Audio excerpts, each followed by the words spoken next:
It's your man Mughal, your boy's Critique, Wet your mouth. and your man Trouble T. Roy. No. We back at you with another episode. And this movie is a top-notch movie, man. Top-notch movie. This is Critique's pick, and it is Primal Fear. Primal Fear. Yeah, Primal Fear. And I'm going to let my man Critique go and lead it off. Hey, what up, y'all? You know, this your boy right here. Now, first and foremost, I picked this movie via my cousin, Sharita. She asked that we review this movie. I guess I didn't get into it much with her, but I guess this is one of her favorite movies. I would call it one of her favorite movies. She is the perfect mixture of corporate America and 7 Mile Thug. This is my little cousin. And yeah, she brought this movie up and she started to explain it to me, and I couldn't say that I saw it. And when we pulled it up and I streamed it, yeah, I didn't see it. But this movie stars Richard Gere, Manolo. His part is not that big. I just had this. He doesn't even star on it. I just say he makes a cameo. But Manolo from Scarface stars in it. Also, Edward Norton. This is his debut performance. And you got to see it. He really broke out on this one. Very rare do you see an unknown actor first time. The great ones, they do run it off on their first one. And I agree, or I would feel that Edward Norton is one of the great ones. I would say top 25. You know, he up until now he has shown range. Like he really has some movies behind his belt. But Primal Fear, this movie is about a dude who gets accused of killing a preacher. No, a father. Archbishop. Yeah, Archbishop. Yeah, he's accused of killing an archbishop. Police ran him down after the scene of the murder. And through this movie, I'm not telling you no twists. And if I'm not telling you the twist, I doubt if they tell you either. But this is a movie that you got to see if you haven't seen it. Yeah. Edward Norton shows his butt. Richard Gere shows his butt. Andre Braugher, rest in peace. He has a good part in this movie as well. Alfre Woodard. Yes. Yeah, Alfre Woodard is also in this movie. She plays a judge. And just because we might be short on time, I'll just leave it at that. But this movie is suspenseful. It's a thriller. I don't even want to tell you what it reminds me of. A movie that it reminds me of, but we have done it on a review. And it's just good. I give this movie a full cup. Strictly based on, you know what? This movie is 1996. Now, the plot of this movie in 1996 is kind of fresh. There was a couple other movies like around this plot, like had pretty much the same plot. One around the same time, and then others came after it. But Edward Norton's first debut performance, he gets a real nod. And I was surprised that this slipped by me, but Sharita, you pulled out a good one, cuz I give it a full cup. Okay. And y'all, if y'all haven't seen this, this is a definite watch. Yeah. Boy, I mean, again, from the acting cast to the storyline, and you know, like I say, you get some a little bit of everything with this action.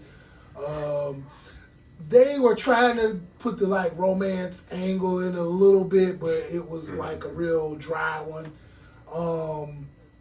Partial nudity, you know what I'm saying? You know, partial nudity. And I think it was more or less to me taking on the obstacle. Like somebody say you can't do something, so you do it, so you can prove them wrong. Okay. And I think that's kind of like where Richard Gere was at with me. That's how I took it from him. Yeah. Arrogant. He said that in the movie. He was arrogant as well. And so something like this, you know, to get somebody off on killing an archbishop. Like, I mean, you get somebody off of this, that's going to take a whole lot. Plus the politics that play into this as well. Man, like, that's another little storyline in it that, you know, nobody really seen. Now, the guy who plays Shaughnessy, I don't know his name, but he's been in a lot of stuff. He is Frasier's dad. Yeah. He's Frasier's dad on Frasier. Is that? Oh, wait, no. That's is that him? John Mahoney? Yep. So John Mahoney. John Mahoney, yeah. So yeah, he plays Shaughnessy. So it's like at the point when they put him on the stand and my man was grilling him, that shit was live. So and then Alfred Woodard, you know, just being a cool, calm judge, having her drink, you know what I'm saying, which tripped me out because like every time they went to her chambers, they pouring something. They every time. She like, y'all motherfuckers driving me crazy. I need a drink. And then, you know, here comes the Usual Suspects thing in it at the end. I tried not to tell. I'm sorry. But that's again. That's the only twist and no more that I'll give you. And I said they would probably not tell you either. But hey, that's Moogle. Hey, I ain't mad now. That one got me though. You done opened it up. That one got me because I was like, wow. Yeah. Like, think you know somebody, and they like, oh no. You saying in regards to the ending? Yup. Okay. So, but yeah, I give it definitely. I'm right with my brother, man. I gotta give that a full cup, man. And kept it going, man. I mean, I didn't fall asleep on it. It wasn't boring. Yeah, and it was 2 hours 10 minutes long. Yeah, but you will stay engaged. It was moving. Yeah, it was you moving. Will stay engaged. Yeah, I give it that. It was definitely staying moving. What's up? Where you at, T-Roy? So I watched it last night, first time watch. It's on YouTube, by the way, y'all. You know, check it out on YouTube. I almost didn't give it a full cup, and the only reason I wasn't going to give it a full cup, I was sleepy as hell. I said I wasn't gonna lay in bed and watch it because I knew I wouldn't even finish it. I would have just been coasting and freestyling it today, but I sat on the couch, watched it. I still nodded off a little bit, so I had to rewind it and, you know, catch up on some parts. Make sure I was in tune with the ending. Definitely gonna give it a full cup. The acting was solid. Edward Norton did his thing. I think my favorite movie of his was American History X. My favorite role of his. This probably took that over. Like, definitely took that over. What? For real? Yeah. You know, I gotta rewatch. That's because that end, man. That ending. Yeah. The ending just was like, right. I still probably wouldn't have gave it a full cup until that ending reveal of what really was, you know, when you really find out what was really going on. And Richard Gere's face when he like, he just left and went home. Like, he probably went home and beat on his wife. Because, like, it was bad. It was, Dog, he made that face he made in Officer and the Gentleman. Yeah. When Louis Gossett, Then they fighting that way. yeah, he did something to him, and he was like, "You don't know me," and his mouth was down here. He was like, "You don't know me." Dog, Richard Gere, he's a good actor, and he played it. Go ahead. But I still think Ed Norton stole the show. As Oh, Richard Gere was, Of it kind of course. became Ed Norton's movie. He was the number one. To me, he was after a while, like, he creeped in to being the, like, number one antagonist. When you saw what was going on with his character, I was like, oh, this is movie. This ain't Richard Gere. Whose movie really was it? Yeah, it was Richard Gere's. You know, he was smooth and cool, and women thought he was that Started guy off. back in the day. And Ed Norton stole it from him, though. But yeah, it was a good movie, and I'm gonna give it a full cup. Man, that's three full cups. 3 for a cup. That's a great movie. You know, we talking about it's 2024. This came out in 96. 96. So, like, I mean, we talking about in contrast to the movies that's out right now. This is there. Like, it can go with them. So, I wonder who directed this. Troy, look and see who directed this. But I'm about to tell y'all. in the meantime, let me ask a question. Troy and I have worked together in the foster care field. Mugu, I don't know if you have any foster care experience or something Yes, about I do. mental illness Yes, I do. experience now. Yep, I do. Since Mugu has already opened the door, talking about usual suspects. Now, the first time Aaron showed you Roy, did you think schizophrenia or dissociative disorder? I went with the disassociative.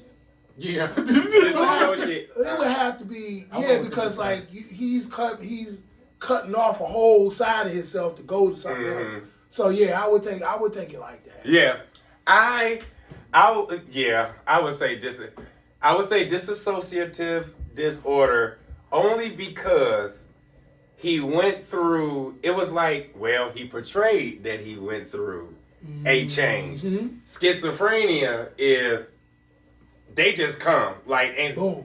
It's like one person. What do you Personality? Yeah, exactly. One personality is triggered by something, they retreat, and the next one come right out. Yeah.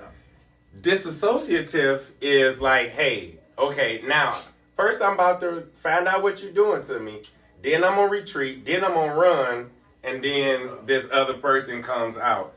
And that's what Edward Norton portrayed that man. He reminded me of Split. Y'all know Split. Man, You seen Split? I haven't I gotta watch it again. I haven't watched it. Yeah, I haven't watched it in a while. I've seen it though. With Yeah, I Young know. Professional X? See, Yeah. yeah. Okay. Yeah. Well, he reminded me That of was a Split. cold boy too. Yeah. You know what he reminded me of? Jim Carrey's character in Me, Myself, and Irene. I wanted to figure out would that be more in tune with that, because That's disassociative. that was like Yeah. his Because he going from one to the his next. reaction to being, like trauma, like being his character, he was getting bullied or whatever. Yep, So and that's he when- always that's when went Hank through came something. out and Yep, yep. Well, hold on. They called him out. Yes. schizo. Hank came out quick though. Yeah, Hank automatically It was a on- build up, and then he So- turned into yep. somebody else. That was his defense mechanism. Yep, when yep. people pushed him around. Yeah. And this was But did he go? Did Jim Carrey go through something like Aaron did, or did Hank just? Aaron So was what they kind of did- quick, like he so was what- kind of turned into somebody Not on else. the- No, No, see, there was a bill. Hank was remember they played the music and he had a whole little build up before he turned into Hank. Head Then that's down, disassociative. head down, hands on head, Yeah, and then especially look up. He said he's not Roy. especially Okay, well, it kinda when the was first the same. time he came out with the female psychologist. Yeah, yeah. Yeah, when they was in the room, Also, and he retreated. You know what I'm saying? And it was like a pause, and then he turned. Yeah. and then also with Jim Carrey, his in the movie, it was basically how the director did it. He did that with music. Yeah. The music would change. Yeah, and dun, then, dun, dun. boom, and Yeah. then he going into it. This is a smooth ass actor going through progression, and then where do you think you're going? Yeah. You see what I'm saying? Yeah, Hank came So- out kind of quick. Yeah. Okay. Even when he was in the car and he was riding with homegirl. Yeah. And, And it's kind of like he's there the whole time, and Yeah. he's just picking his spots. Okay. Yeah, I would say, that's definitely schizophrenia in Me, Myself, and Irene. Mm-hmm. But, yeah, man, it's something to see. It's just something to see. We would love to hear your take on it. Boy. I'll probably watch it again probably this week sometime, just to see if I can catch some. What reminded me of A Few Good Men when they had your boy Shaughnessy on the stand. Yeah. And Richard Gere was like, he was getting that, and he was like, "You son of a bitch, don't you fuck with me." Yeah, I was just waiting for him to say, "You can't handle the truth." Boy. No, but it wouldn't have fit in. But yeah, But that was the build up. yeah, these court scenes, these interviews with Roy / Aaron. Yeah. Pay attention to those. Pay attention to Richard. Hey, Richard Gere has always been a ladies' man. Pay attention. That shit, Richard Gere is gonna have a motherfucking some sexual assault shit in all his movies. I think it's in his contract. I have to sexually assault a bitch. Somebody. Yeah, Yeah, he grabbing ex-wives and shit by the waist and shit while they all at a bar and she like, Man, don't touch me. and He so like, they bitch, were fuck you, married. I'm rich. Well, you know, So he they would have got were canceled married. today. Huh? He would have got canceled today. Oh, hell yeah. So they yeah. were married though. Yeah. Okay. And the girl, And I felt like I know they had a relationship, but I thought they was just kicking it. see, She No, told they him in was the beginning. She told him in the beginning we had a one night stand, but it lasted. Oh, it for lasted 6 months. 6 months. So they still But just I had a heard long marriage in there. Okay. So it was just basically a Maybe long, they I'm got gonna go back married. over it. Maybe they got married on like the second week or something. They was just like I'm you gonna watch said, it they over was while just it's they just still kept free messing to me with on you. YouTube. Yeah. Okay. Yeah, so you watched it on YouTube. I watched it on YouTube. So I watched it on Prime. Prime. I watched it on Prime. What, Rented it for Yeah, $2.99. yeah. So it's for rent, y'all. You know, you can check it out, but it's definitely worth Oh it. yeah, Yeah, I did. Oh yeah, you need to give it my girl. I watch it for free on my Broken Fires. Hey, thanks for telling us now. Yeah. Well, I mean, you know, maybe we'll have a watch party coming up. You Come know what on, I'm saying? bro. And we pick a movie and hey, we have a watch party. Yeah. But so we got 3 full cups. If you don't know about it, we got a red cup rating system. You can go from a sip to a fifth. You know, we come out of the cup and go to the fifth. The pint right here, but you can come out. You can have a sip and go to a fifth. So based on how we feel the movie, the actors, the direction, and the total movie in itself, what encompasses it, we do a red cup rating system. So now, what you sipping on over here, T. Roy? Got me some Jack Daniels. Some Mr. Tennessee doing whiskey. Some whiskey. Okay. My guys then, encouraged me. Well, not encouraged me, but motivated me to try something different. So instead of just doing vodka every week, Right. try something different. So Okay. So yeah, I got my man over here, Mr. Jim Beam. I got the Black Label Beam. Extra Age Bourbon. That Pretty is good. Definitely pretty good. What you got over here, young man? Well, I got Tito's homemade vodka, Straight out born of and Texas. bred out of Texas. Yeah. And if you want to do some research on it, go ahead. That's pretty much, it's actually a good vodka. Nicely priced, Tito's. If you watching, I can plug you. But actually a good price and a what did they call it in Cancun? A stealthy vodka. Yeah, they called it a stealthy vodka. So that's like a why creeper. stealthy? Why they say It's stealthy? a creeper. What you mean creeper? Like it So creep like up you on drink, you? yeah, like you drink. like, Actually, man, as much as I drink, dog, don't nothing creep up on me. Shit, the liquor better watch out for my motherfucking ass. Why you playing shit? Hey, every liquor I see, every bottle is always facing that way. Cause the motherfucker know I'm right behind his ass. Motherfucker know I'm right behind his ass. Yeah, but they said stealthy. Stealthy means, well, they paraphrase it as full and thoroughly made. Like, it's made with quality. It takes its time, but vodka can be, what you call it, when not globally produced, mass produced. Yeah. Vodka can be mass produced, and if you have the right equipment and you have a big enough area, it can still be quality vodka. I learned that from a tequila tour in Cancun. Now, my thing with vodka is if I deal with vodka, I'll go to Pole Town, Polish Town, or Hamtramck. That's where you get the potato vodka. Yeah, And they boy, just, it's a man. Yeah, they it's a do it, sweet too. it's a slight sweet taste, but it's good. You know what I'm And saying? what's the brand name? Well, I mean, usually when you walk in Poliska or something like that, Okay. you walk in any of their stores or establishments, they got one on the shelf, and they probably making it and labeling it themselves. So like Polish, they'll make a potato vodka. So like Yeah, they right over there by Russia. So Yeah. Russia probably doing like a potato vodka, Yeah. and it's like how you ferment it and all. Right. Yep. Yep. They're So right look- over there, man. I remember one day I spent 3 days in Hamtramck. From the food to the Dog. from the food to the liquor. To the I mean, liquor, man, we that's just a bar hopped, rolling and I pot. swear I went to work the next day, but I swear I was in there for 3 days, like Percy Jackson eating the lotus flower. I mean, I was in that motherfucker for 3 days. Yeah, man. I hear that. But Tito's, and you got Jim Beam Beam. Black Extra Age. This is a good bourbon. and you got stand back, kick you in the ass, Jack Daniels, you can't go wrong. I gotta work tomorrow, man. You said that. That kind of scared me. You know what I'm saying? Well, I mean, hey, you know, slow rolling. There you go. That's ain't extra smooth. So instead of saying drink responsibly, slow roll. Slow roll. And then that way you enjoy your whole day. There you go. But so again, this been another episode of Booze and Reviews. This been your man Trouble T. Roy. And your man's Critique. Watch your mouth. All the time. Make sure you like, share, subscribe, and subscribe again. And tell your friends. Comment. You know, give us some movies to watch. Give us another liquor to try out. You know what I'm saying? We'll do a taste test and let you know. Yeah, definitely. Put it on the video. So, once again, Booze and Reviews. Follow us on YouTube. We out.